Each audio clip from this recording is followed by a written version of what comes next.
তো গাইস এখন ছাদে তুলে দিলাম দিনের বেলা।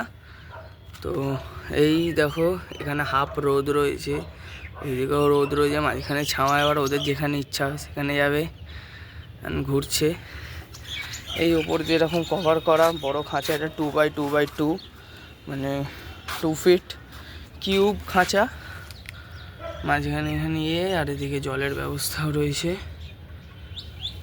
তো সব কিছু সর্টেড আছে।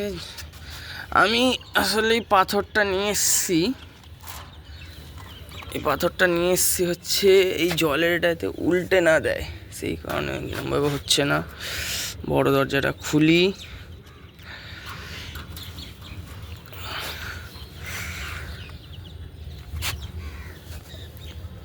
পাথরটা জাস্ট এরকম রেখে দেবো যাতে ওরা জলটা উল্টে না ফেলে, যেটা এরকম হবে। এবারে জলটা উল্টাবে না, কিছুই হবে না। আর ওখানে খেলা করছে। তো চলো ভাই, এটা কোনো ভ্লগ না, বাট ভ্লগ টাইপের ছোটো একটা ভিডিও।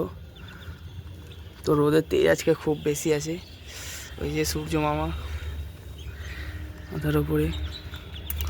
দেখা যাক কি হয়। বাই।